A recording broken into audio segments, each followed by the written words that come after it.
on Tuesday,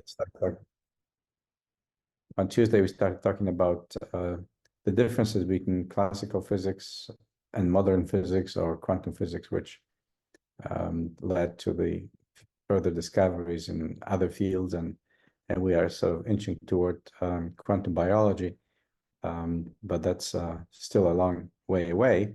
I want to provide you with some background and some analogies, and the first experiment that we discussed last time that led to the discovery of quantum effects and quantum physics in general was the so-called blackbody radiation, and Max Planck introduced the concept of quantization of light, or in general electromagnetic waves, which energy was proportional to the frequency, and the proportionality constant was the so-called Planck constant, which turned out to be one of the universal constants given by nature, so to speak. We have no explanation why the number is what it is. It is so.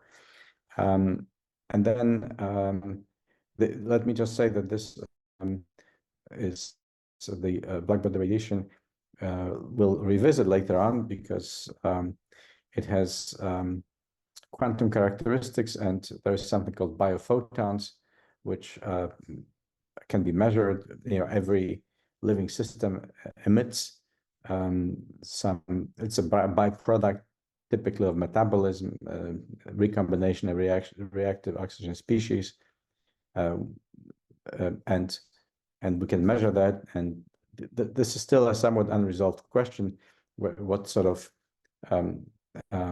functions they satisfy, whether it is truly quantum or not. We'll come back to it later, but let's move on to the second experiment. And I'll try to be a little bit faster today, because there is quite a bit of material that may be a little bit too detailed at parts, but just to give you some highlights as we go through it. And the second experiment is the photoelectric effect, which was measured and was left unexplained until Albert Einstein came on the scene and explained it mathematically using Max Planck's quantization. So again, here photons, or quanta of light, behave as particles because they are able to eject electrons from the surface of a metal, but not how, and their frequency,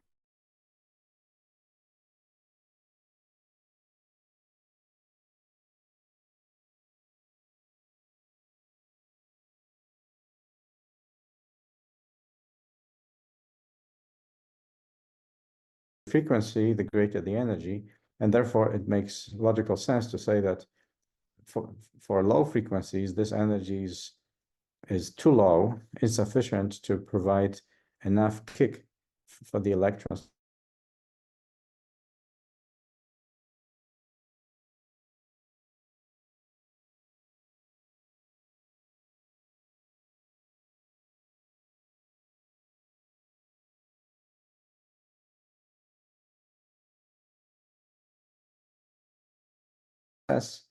after being ejected, and that excess energy is in the form of kinetic energy.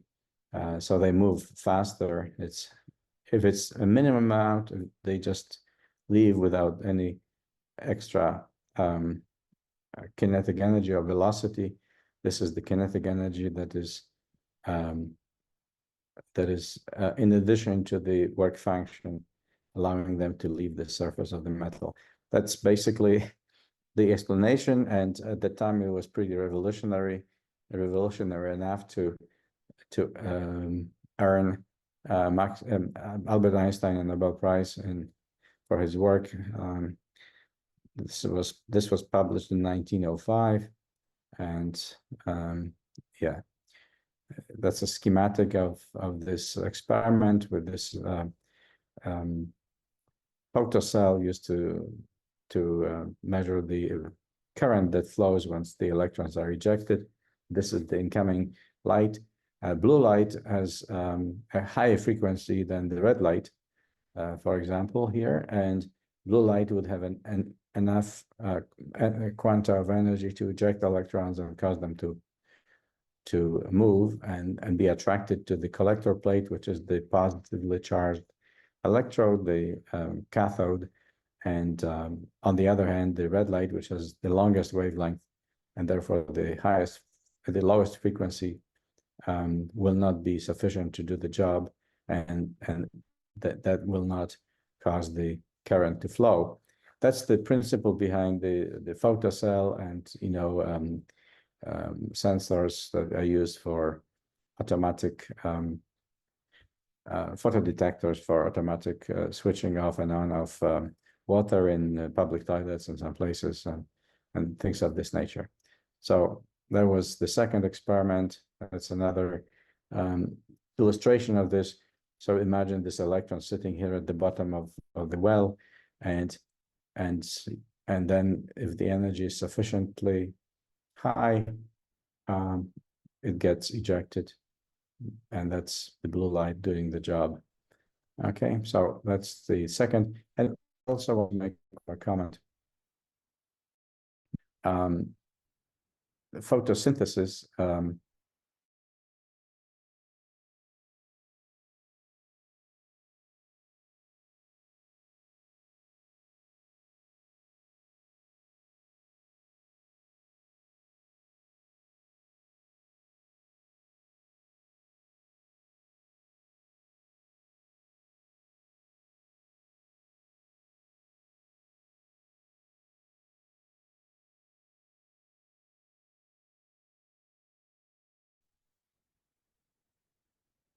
again, somewhat similarly to the photoelectric effect, to be a quantum mechanism.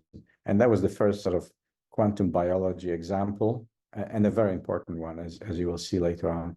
Obviously, plants provide nutrients for higher organisms, mammals, and so on, and therefore you might say that the source of all energy in living in the ecosystem comes from the sun, and the first line of contact with life is through the absorption of sun's energy by plants in a quantum process. So that's kind of a profound insight if you think about this. So the quantum mechanism of energy transduction in the plant kingdom being the source of other types of life, and bacteria, not only plants, is the driving force for other forms of life. All right.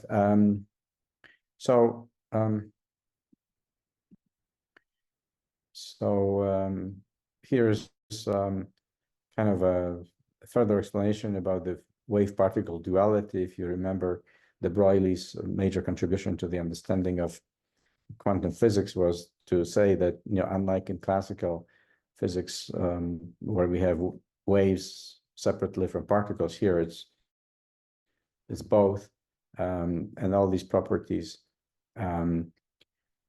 are attributed to either wave-like or particle-like behavior, and you have reflection, refraction, interference, and diffraction, and waves can be polarized. So this is all wave characteristics, and then of course particles can be reflected and refracted. That means refraction means the change of direction, but these things are uniquely wave-like. So interference, that means the addition of two waves to form another one.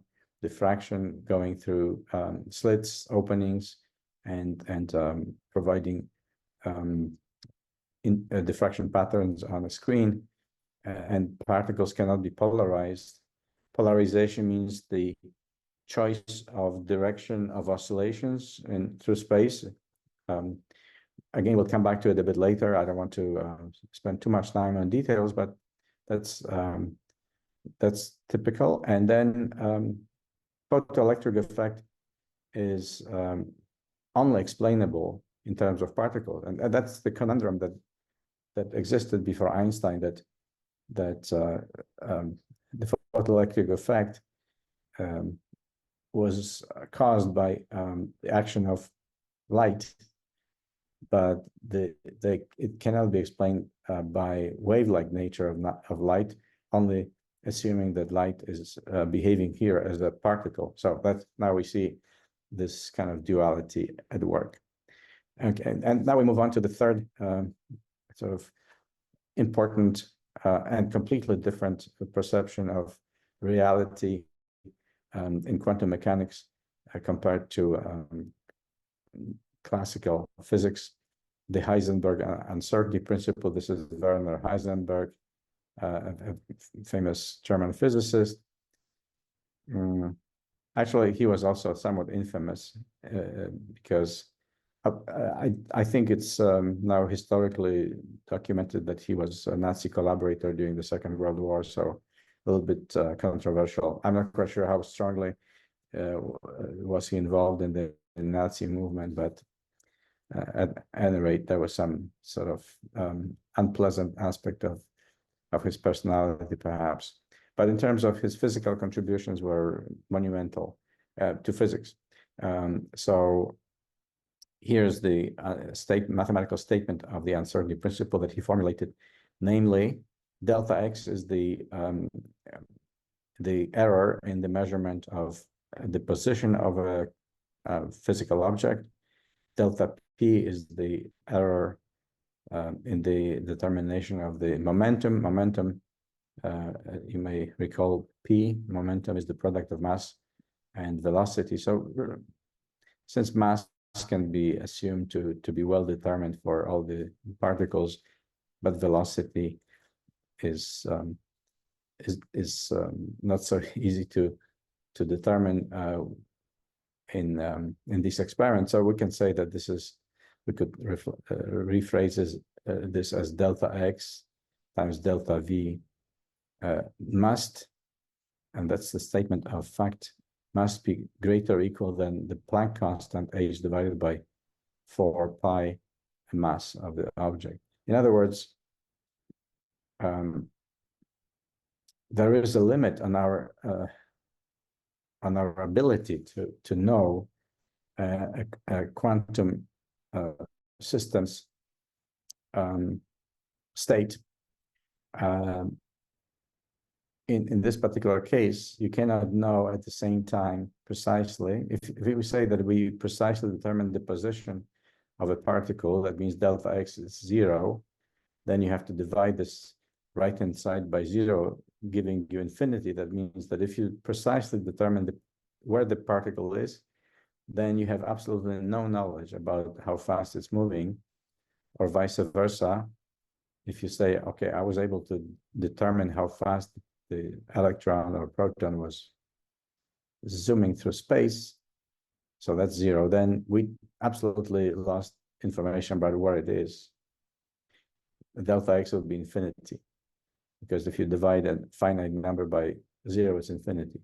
In all other cases, if it's not 0, then whatever number you assume here, the other will be determined by the inequality, and hence there is an absolute limit to our knowledge. And as I told you earlier, Simon de Laplace's statement about the prediction of the future of the universe, etc., is absolutely debunked.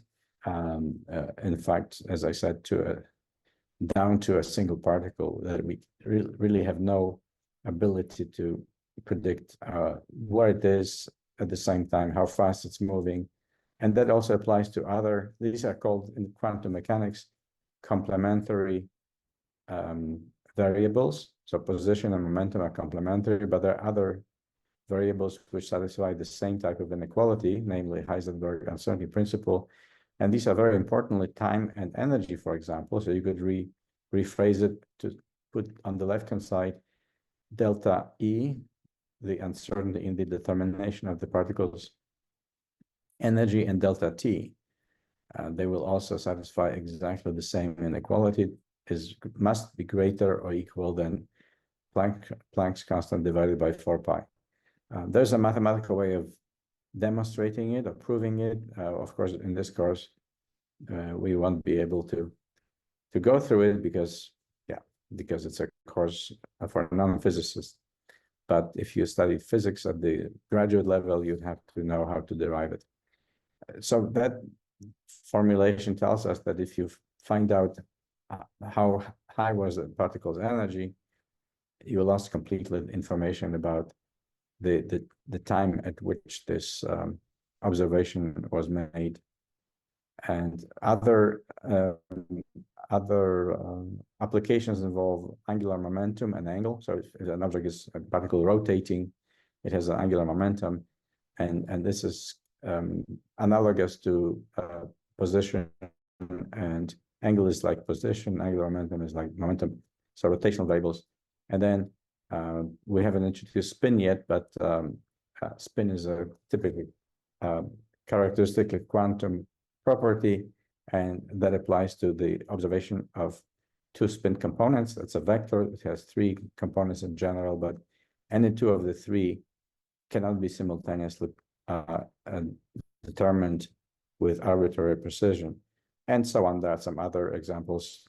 At any rate, that illustrates to you the incredible implication of philosophical and just from the point of view of our knowledge of the universe, and in terms of this conclusion that Heisenberg drew from mathematical analysis.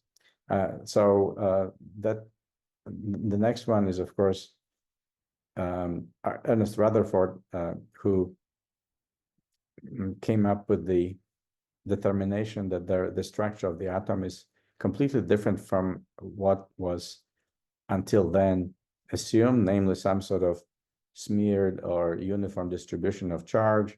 In fact, it turns out that this is the basis of our understanding of atomic physics, and then later on molecular physics is a very different concept of distribution of charges, namely the central position of the atomic nucleus, composed of neutrons and protons positively charged, elementary particles, neutrons neutral, of course, as the name indicates. That's called the atomic model.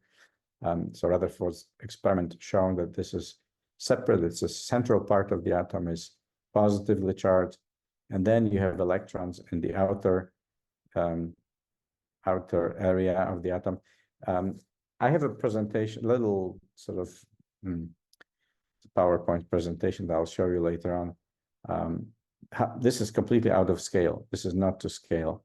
It seems like, electrons and protons are pretty reasonably close together, but it turns out that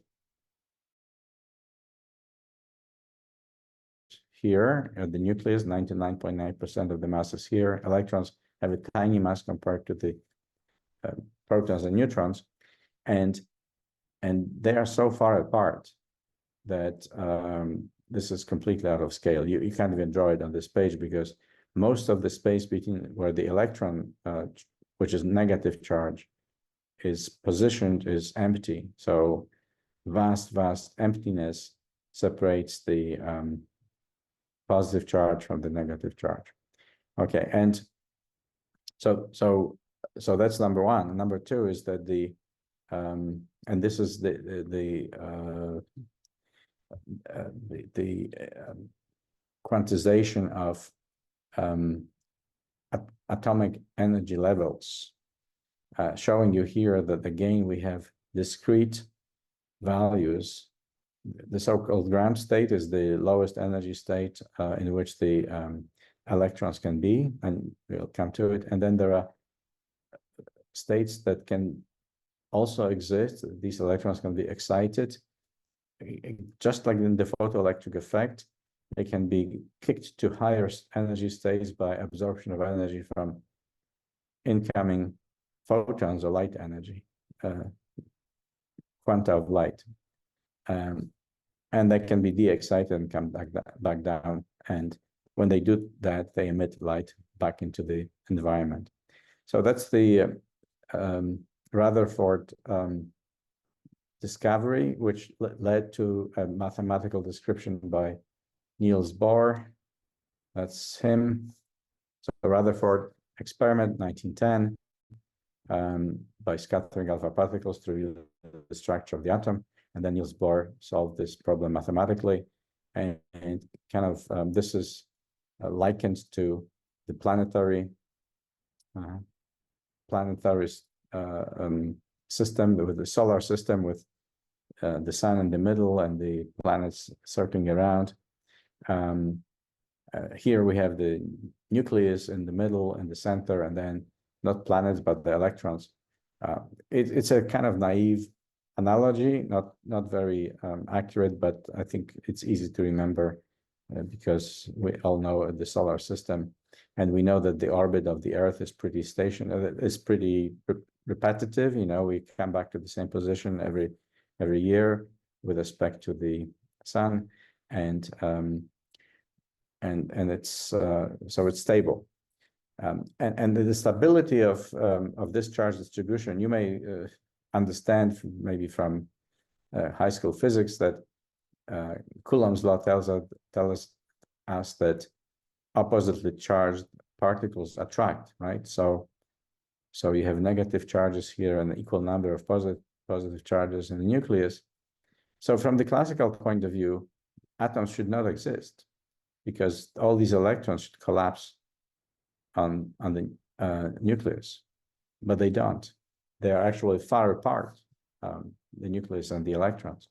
So that can only be explained by what this gentleman did, Niels Bohr, by energy quantization. And the ground state, the lowest state of the atom, is when the electrons occupy so-called orbits or atomic orbital states, and stay there. They cannot fall down on the nucleus, as classical physics would tell us.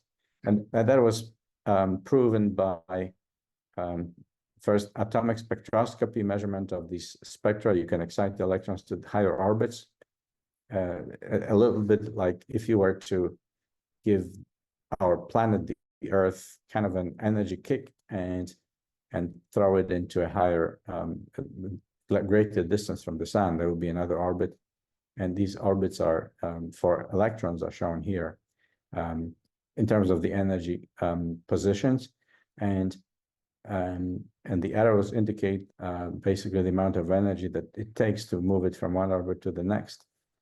Remember, for the photoelectric effect, electrons were either on the surface of the metal or away from it.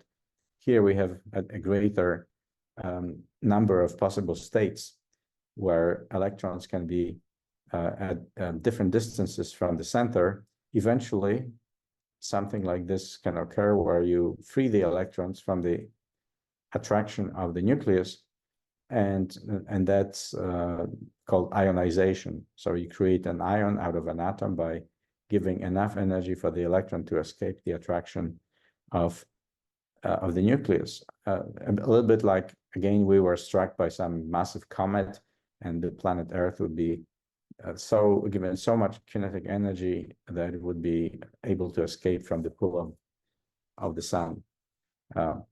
Hopefully this will never happen, at least not in our lifetimes. But of course, for atoms and later on for molecules, you can do it easily by adjusting the wavelength of the photons or quanta of light to move the electrons from the ground state to the so-called excited states. Higher states are called excited states in physics, and this forms a ladder of energy levels in the atom. And this is a formula giving you the energy difference between any two states, 2 and 1, and that's the quantum of electromagnetic energy, light quantum. And that also shows you one more thing, which is well known in wave mechanics, namely the frequency of a wave is proportional to its velocity of propagation and inversely proportional to the wavelength. We talked about this on Tuesday as well a little bit. In the case of electromagnetic waves, the velocity of propagation is the speed of light, 3 times 10 to the 8th meters per second. So so that's another fundamental or universal constant. Speed of light is a universal constant. It comes from the properties of vacuum. Again, we won't go into it, but just like the Planck constant is a universal constant h, c is a universal constant equals this. All right. So this is how you find out, what different atoms absorb and emit by spectroscopy. Is a field of physics, and you can do the same later on. It was done for molecular spectra, and each molecule has a characteristic number of light frequencies that can absorb or emit, and this way you can. This is a bit complicated because there's more. For atoms, you only have sort of transitions by electrons hopping to the next level, or coming down. For molecules, there's also quantization of other, we call it degrees of freedom. That is, molecules can rotate and can also vibrate. There are vibrational quanta of vibrational energy, quanta of rotational energy, and quanta of electronic energy. So there's at least 3 different groups of spectra characteristic for each of these modes of behavior. And by analyzing the spectra, you can obtain a lot of information about various systems. For example, the composition of stars, identify what molecules are present there, or atoms, or something else, plasma. You can analyze pigments in the paint. You can analyze pollutants in the air. You can also use it to map patients' internal organs by composition, car exhaust, etc., etc. So this innocuous at first observation about the structure of the atom by Rutherford led to this explosion of knowledge that is of immense importance to our understanding of astrophysics, outer space, the composition of distant stars, galaxies, as well as the environment, air, as well as pollutants in water, etc., etc. So very useful. And I mentioned to you this the wavelength, the Broglie wavelength, and that's kind of an example showing you that the wavelength of macroscopic objects, such a pen cap flying during a boring lesson. Somebody's throwing this to wake up a fellow student. The mass is 5 grams and the velocity 0.6 meters per second, which is about 2 kilometers an hour, reasonable. And distance 30 centimeters, 3 centimeters, sorry. So it gives you the wavelength of this flying pen cap to be tiny, tiny, unmeasurably small, 10 to the minus 31st meters. Okay, I think maybe we should stop because we have to reconnect to this new session in a minute. Am I right? Okay, let's see. Oh yes, 1 minute and 30 seconds. Okay, so just before we disconnect and reconnect, there are some other additional experiments that were fundamental in the early stages of quantum mechanics. The Compton effect, which showed that, again, photons can act as particles by hitting electrons and scattering them as if these were 2 different kind of ping pong balls or billiard balls in collision. And then there were, you mentioned this, atomic spectra, that's emission and absorption spectra, which is the next big thing.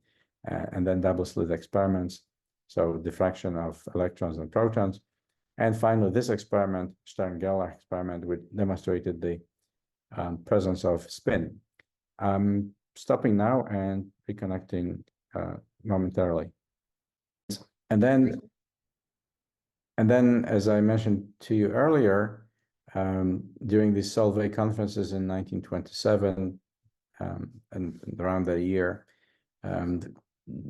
the field of quantum mechanics was organized around 4 postulates to make it kind of a logically coherent whole.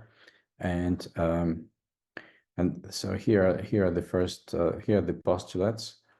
The first postulate of quantum mechanics is that as opposed to classical mechanics, the states of microscopic systems or quantum systems, as we will see in a minute, then they don't have to be microscopic, are represented by a wave function. We typically write it as capital Greek psi, and it's a function of position, vector x, and time.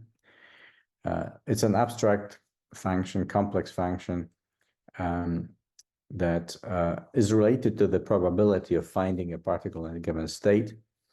And so it's a function of position, also momentum and spin, and leads to each wave function leads to a particular energy level. Now, this is new and weird, but that's a part of this first postulate, that the wave function, so the state of a quantum system, could be a linear superposition of these other possible wave functions. So if let's say psi1 and psi2 are possible wave functions, and what means possible I'll explain later in a few minutes, then any number of such wave functions can be added up. That's called the superposition, meaning that with amplitudes, alpha is the amplitude, and that means that the system can be in a number of states at the same time. Any number. I can go from 1 to infinity, in fact. It could be in an infinite number of states, or sometimes infinite, 1 or 2 as well. But in principle, infinite number. And that's the sort of classical Schrödinger cat conundrum. But this is now part of this, we call it formalism, formal representation of quantum mechanics. And this was introduced by Schrödinger, this wave function psi, which predicts not the future of the system precisely, but the future of the probabilities of the system being in different states. So that's a subtle but very important distinction. In 1933, note 1933, if you know history, I'm not going to ask you, but you probably guessed, it's the year Hitler came to power. Schrödinger was Austrian, and actually a few years later, Austria was taken over by Germany. It's called Anschluss in German. And his wife was Jewish, so he had to escape, and he spent the wartime in Ireland, in Dublin, at Trinity College, where he was a professor of Trinity College during that. And we'll come back to this event because it's interesting. So being a Nobel Prize winner, celebrated for a reason. While in Ireland, he published, during the war, he published a book, What is Life? And this is about maybe the first book about the use of physics in biology. Very important and even today relevant book. Okay, so that's Schrödinger, a wave function, the first postulate, and so contains all the measurable information about the quantum state, the system, particle, or whatever it may be. And then there are some problems, which are not problems, properties of this wave function. The main thing that we'll come back to it is that it allows us to calculate properties of other properties of quantum systems through what he also contributed to, namely the Schrödinger equation, which is I'm going to show you in a few minutes what it is, but it really replaces Newton's equations. So you can appreciate the fundamental aspect of it. If you can improve on Newton, then it's big. Okay, another important thing I want to stress is that basically the square of this wave function is mathematically is the probability of the system being in a particular state. So if this is state I, psi I, that gives you the probability of being there, pi. That's known under the name of Copenhagen interpretation. Copenhagen interpretation of quantum mechanics, linking these mathematical functions to observable probabilities of observable events. Why Copenhagen? Well, because Niels Bohr was from the University of Copenhagen, and he was instrumental in coming up with this. Okay, that's shown here in a more sort of sophisticated way than I just demonstrated, but it has the same meaning. That, by the way, is known as the second postulate of quantum mechanics. So the probability of being somewhere a given point in time, because remember, you have space and time. And again, uncertainty principle tells us that you are not able to precisely determine the energy and time, or position and velocity. So that's why we have probabilities, not specific values, sharp values. It's just probabilities. Okay, that's the second postulate. So the first is the wave function, superposition, adding up. That's weird already. Particles can exist in many states at the same time. In fact, up to infinity of states. The cat can be dead and alive unless you perform an experiment to find out if it's dead or alive. And then the third postulate is super mathematically elegant, but a little bit difficult if you're not into higher mathematics, advanced mathematics, because on the left-hand side of this table, you have what you classically, typically understand if you take high school physics or even first-year physics, namely, position, Cartesian coordinates, x, y, z, momentum. I told you it's product of mass and velocity, easy. Energy, well, we don't have a good definition of energy, but we can provide functional definition of energy difference and calculate the work done, so that's roughly work. Roughly what energy differences are work. Okay, that's also intuitively obvious, but the right-hand side of this table is weird. And that's what these guys, and there was one woman, Marie Curie, among them, came up with, namely replacing these commonsensical properties with mathematical representations. And these representations, you see the hat here, that symbol above the letter is a hat. We call it a hat, X hat. I pronounce it as hat. So these hats mean that's an operator. It's an operator. Operator means that some sort of structure, mathematical object that acts on a function and gives you another function. In this particular case, x hat is an operator that if you multiply a function, let's say psi, by this operator x hat, you simply multiply it by x. That's the simplest operator you can think of almost. Just make a product of something. Multiply x of psi by x. This one is a bit harder to swallow. So momentum or velocity times mass becomes this number, h bar, so h divided by 2 pi divided by I. What's I? That's already a weird thing. I is square root of -1. Maybe you remember, maybe you don't know, but complex numbers, this is an imaginary number, square root of a negative number, -1. In sort of standard arithmetic or algebra, you don't talk about this, but in the space of complex numbers, that's a unit.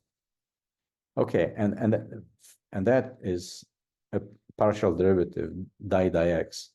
We call this symbol di.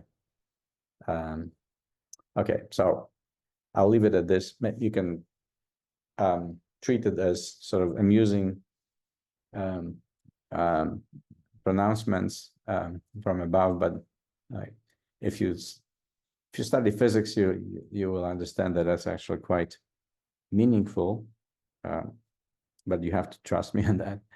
And then, so that replaces momentum, mass times velocity. If you write it as such on the left-hand side, you don't see any similarity with this. Okay, that's so be it.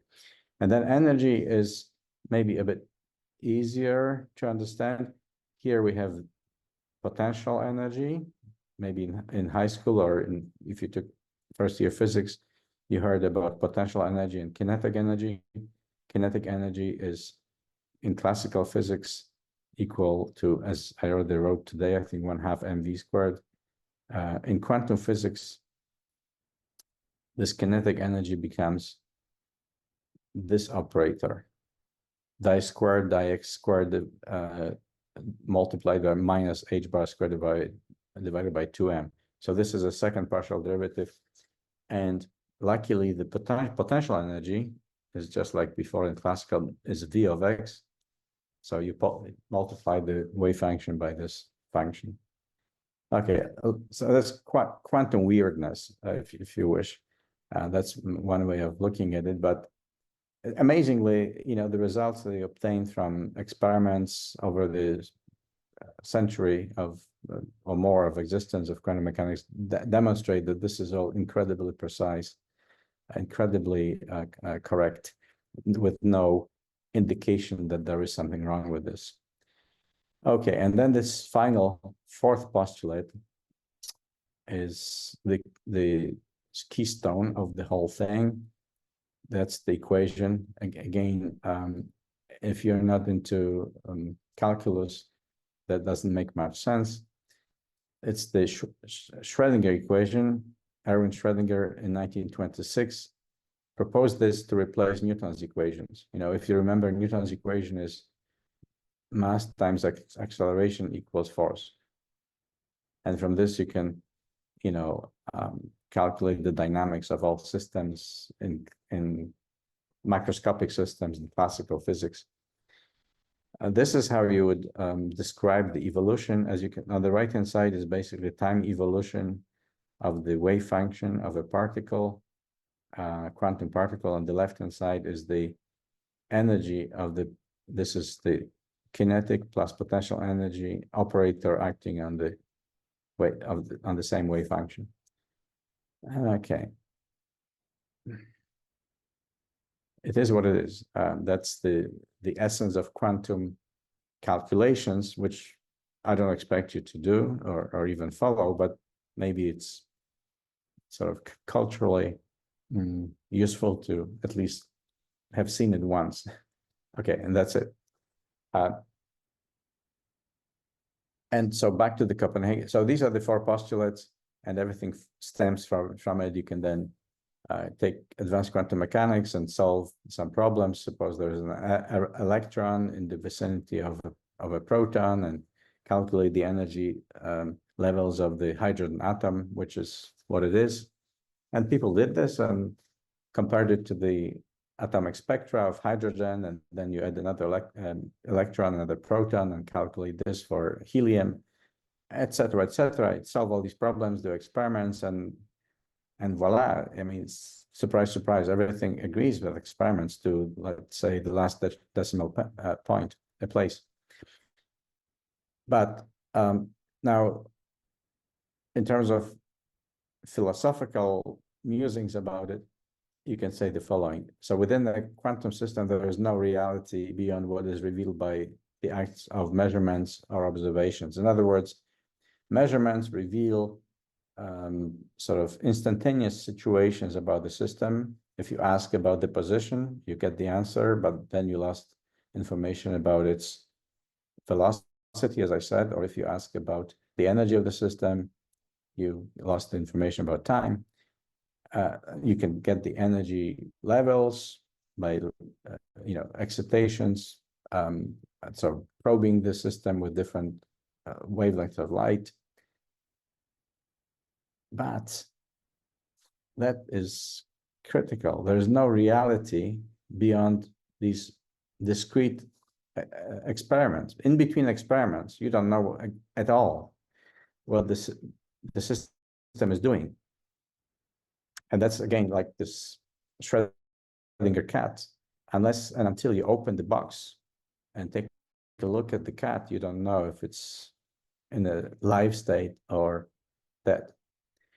And that's completely at odds with our intuitive understanding of and experiences of the real world, macroscopic world. But quantum systems, their states depend on whether they are being observed or not. If you observe them, they reveal their state, but then they move into something else, which we don't know. So everything about the system is a hypothesis until it's measured, and it's a hypothesis in terms of probabilities of different states. Okay, so that's maybe shocking. That's another way. I'm just going to accelerate a bit because there's a little bit of math that we don't need to get into. Again, different forms of the Schrödinger equation, but that's also called the eigen equation. Why is that so? Because this tells us about the possible. If you solve this for any given situation, let's say the zinc atom or iron or something else, or maybe a bunch of electrons in a box, or electrons on the surface of a metal, or things like that. You can invent a lot of possible situations. This equation tells you about the potential states that they can exist in. Each state has its own energy, and then of course the measurement will tell you in which of these states they were. But prior to the measurement, it's basically the sum of all the possibilities. So that's what I wrote before. But these are the solutions of the Schrödinger equation, and we call these eigenfunctions. The potential solutions of the equation are eigenfunctions. Potential energies of each of these eigenfunctions, it's E1, E2, are called eigenenergies.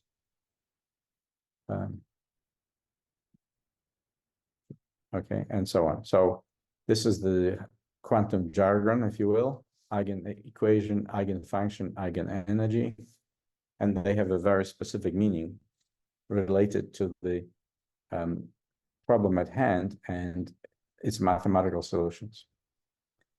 Okay, and so Schrödinger shared his Nobel Prize of 1933, the momentous year in European history, with Dirac.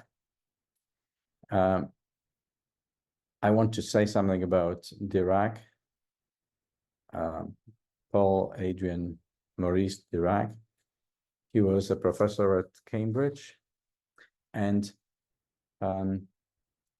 he actually came up with an alternative to the Schrödinger equation for a specific and important situation. Schrödinger equation, by the way, applies only to so-called non-relativistic cases. So for quantum systems whose elements move at slow velocities, so we call it non-relativistic. Schrödinger is non-relativistic.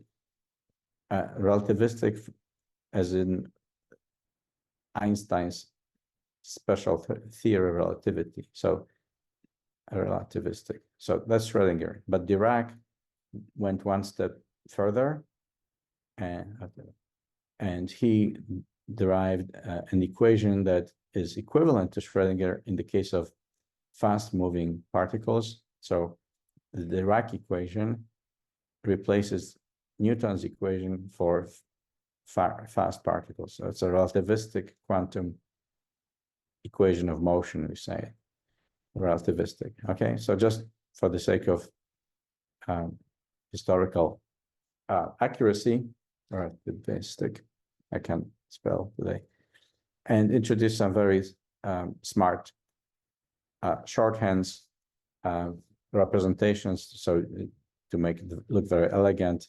We don't need to go into it, and that allowed us to go another step beyond, let's say, original formulation, namely systems of many particles. And again, that's important, even especially important actually for applications to chemistry and biology.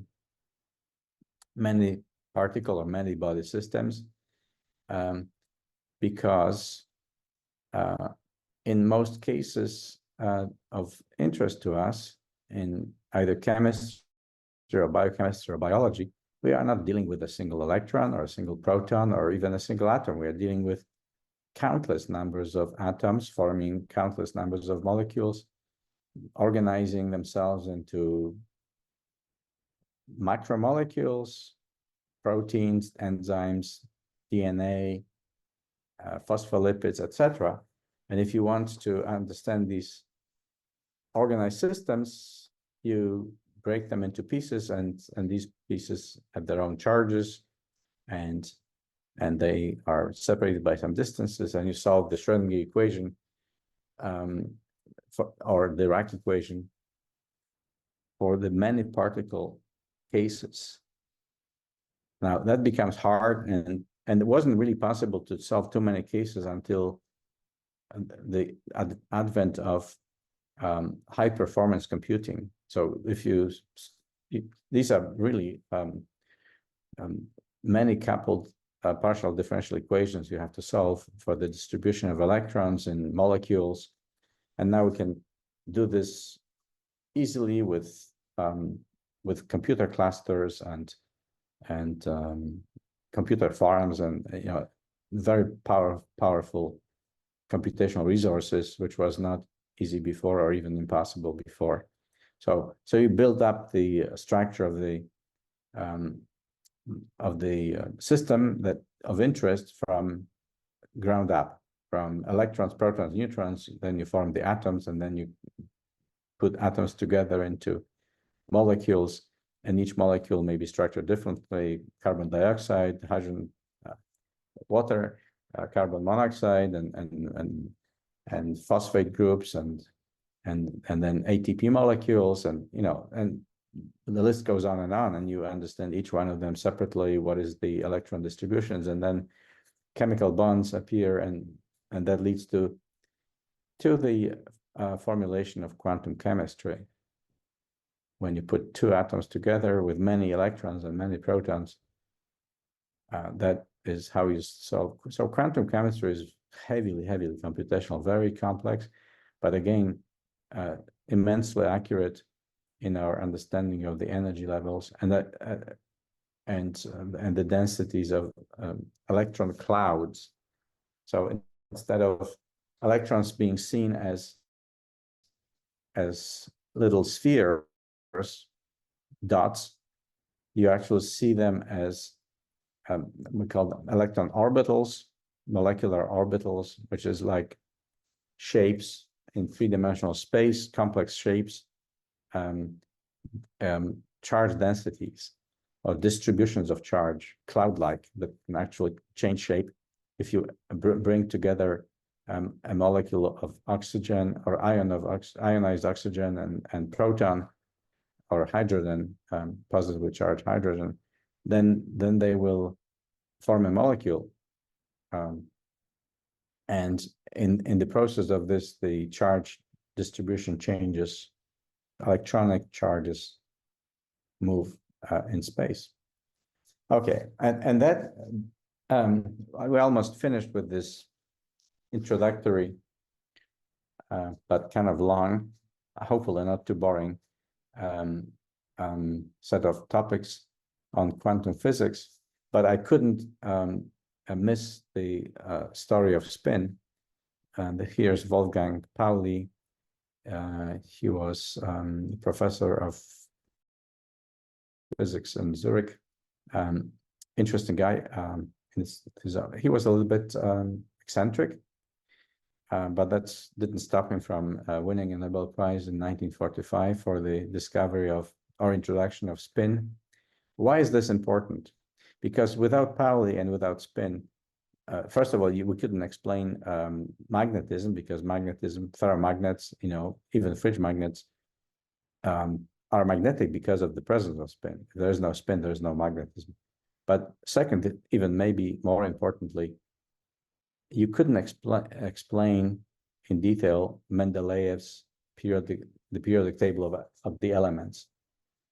Yes, because spins allow you to allocate atoms in the periodic table in proper positions, and that has another very powerful.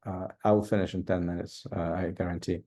Another very powerful concept in physics that maybe outside of physics is not very well known, but all of these particles, electrons and protons and nuclei and neutrons and then photons, quanta of light, come into two groups, two very distinct groups of objects, quantum objects, fermions. This name is derived from the last name of Enrico Fermi, a very famous Italian physicist, also a Nobel Prize winner, who actually worked in Chicago, the University of Chicago. And bosons, this name is derived from the name of the famous Indian physicist Bose. I don't remember his first name. And why is that? So there are two types of spin: half integer, so let's say 1/2, 3/2, 5/2, and integer 0, 1, 2. And depending on whether this is half integer spin situation or integer spin such situation, these two groups of particles behave completely differently when you put many of them together. So fermions hate neighbors. That means only one fermion can be in one state at a time. It's kind of like a binary system they form.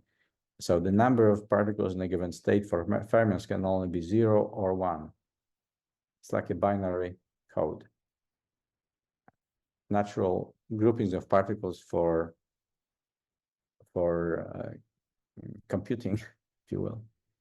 On the other hand, bosons love other particles, so you can have any number of bosons in the same state from 0 to infinity.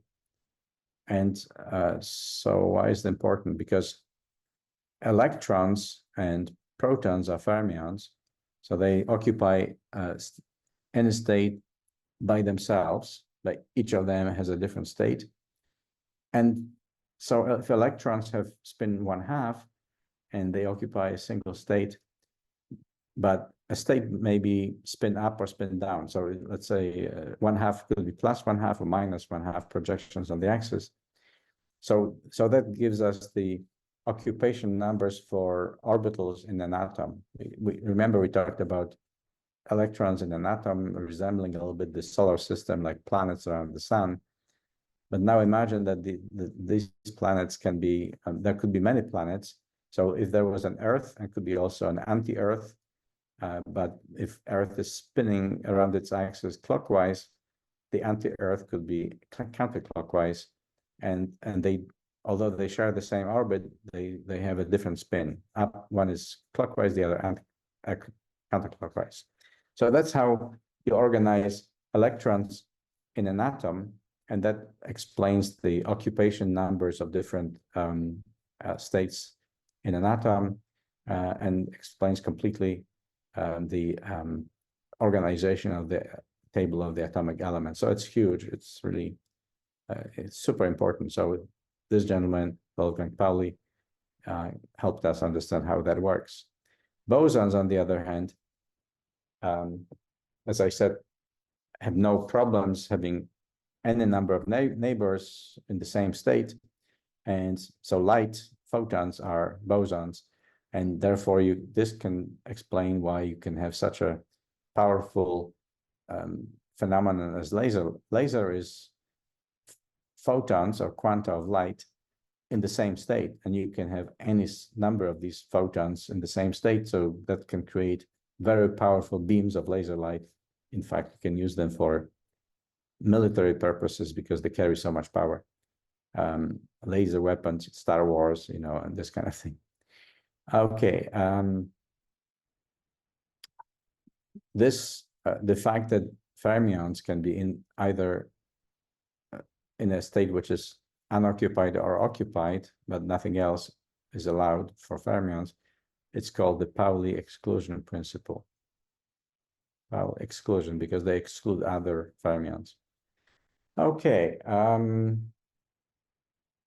Yeah, this leads to, there are some other situations. We started talking about systems of many particles, and I explained to you why it's important, because we really deal with almost exclusively situations where there's huge number of particles, whether it be semiconductors or metals or plastics or any biological material. There will be virtual infinity of particles, and then we have to treat them as collectives or collective states. And in quantum mechanics, later on, in later years, let's say after the war, many-body quantum mechanics was developed, and including quantum condensed matter physics. That means quantization of states in solids, quantum condensed matter physics, and that led to the development of semiconductor and understanding of semiconductor materials, superconductors, superfluids, condensed matter physics, and all the technology behind all of these, namely electronics, and et cetera, et cetera. So these other quantum quasi-particles, because they are not really particles in the sense of, these little electrons or protons or neutrons, but collections of particles acting in unison as collectives, wave-like, but quantized waves of lattice vibrations, phonons, spin waves, magnons, polarons, excitons, polaritons, very exotic sounding creatures. They involve charge oscillations and excitations of electrons bound to some particles. All of it is quantum collective states. And that's important because, as you will see later, that's how we can get a better insight into systems, quantization of biological systems. We really cannot expect biological systems to be behaving like a single electron or a single proton. We can only hope for quantization of collective degrees of freedom, such as, let's say, active absorption system of light in chlorophyll that capture quanta of light. It's called the FMO molecules. We'll talk about it in lecture 3, the next one, and some other systems of this nature. I'll just finish with some illustrations of what's called quantum statistics, because quantum statistics is different from classical statistics. That means distribution of many particles, identical particles, among the available energy. So you see here you have a sort of a hypothetical energy states given by a kind of a ladder, energy ladder, and And the comparison between classical situation, it's called Maxwell-Gibbs Boltzmann distribution, where you see what happens is that